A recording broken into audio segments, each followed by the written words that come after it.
What's up everybody, I am Brandon, and we got a buttload of Shin Megami Tensei news to talk about today. Basically, there's an interview over on Famitsu where they talked to one of the bigwigs over at Atlus about a really big project they got coming out here in the year of 2022, so I got all that news and more. Another episode of Game Corner.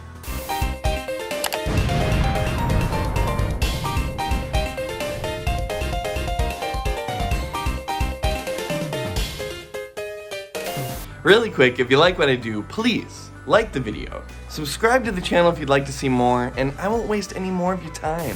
Alright, so jumping right into it, basically Famitsu does this end of the year creator interview thing where they go and talk to a bunch of up and coming creators from the last year and kind of take a look at big new projects they got going on for next year. Obviously Atlus has been a gigantic name in the game industry for a long time now, but especially in the past few years with stuff like Persona 5, they really have exploded over here in the West. So jumping right into it, they interviewed Shinjiro Takada. I nailed it. The first time on that go.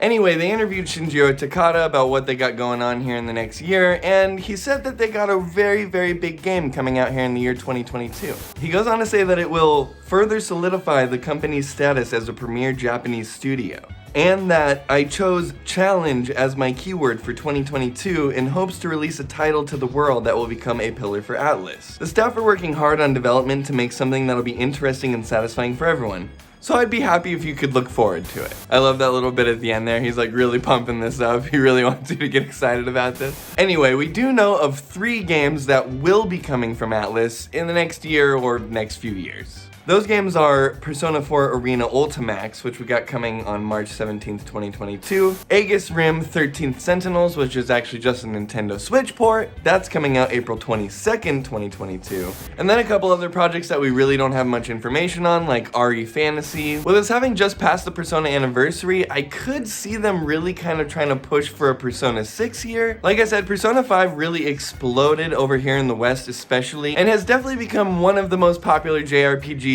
out there. So I really wouldn't be surprised if they wanted to continue that up pretty quickly. It has been almost 6 years now since the original Persona 5 came out, and since then they've released lots of spin-offs and upgrades. That being said, the word challenge in there really makes me think that maybe they're working on something new here, or maybe the challenge is that Persona 6 is just even bigger than Persona 5, possibly. It's all speculation at this point, unfortunately. This is just a very little bit of a nibble that we get to go on here, but it's kind of exciting to hear that they are working on something big. Also, with SMT5 having just passed us now, it would make sense for them to kind of be wanting to put out another Persona game here. Obviously, on my end, I would absolutely love to see a Persona 6. I can only imagine the visual spectacle that game is going to end up being after Persona 5. Persona 5 is definitely one of my favorite JRPGs of all time. I've put hundreds of hours into that game, so definitely when a new one comes out, I and a lot of other people are going to be really stoked. And I have to admit, even though we don't have much to go on here, all the arrows are sort of pointing towards something Persona related. While I do think Persona 6 would be really cool, I absolutely would adore seeing some sort of collection or even just ports of Persona 3 and 4 over to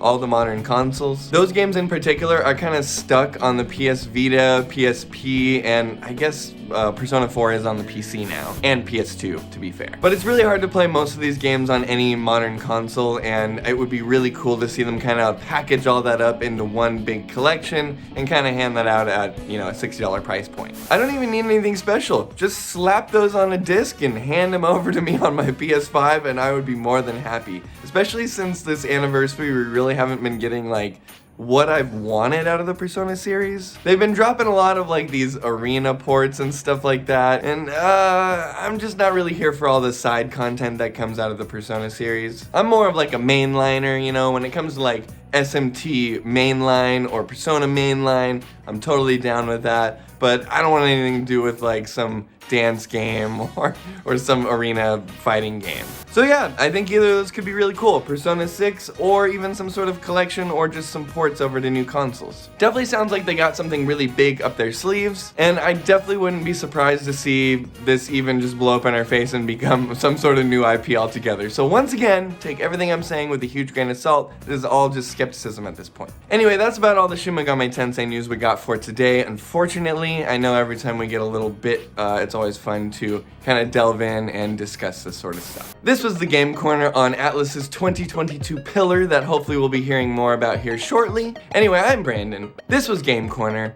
Have a kick-ass week.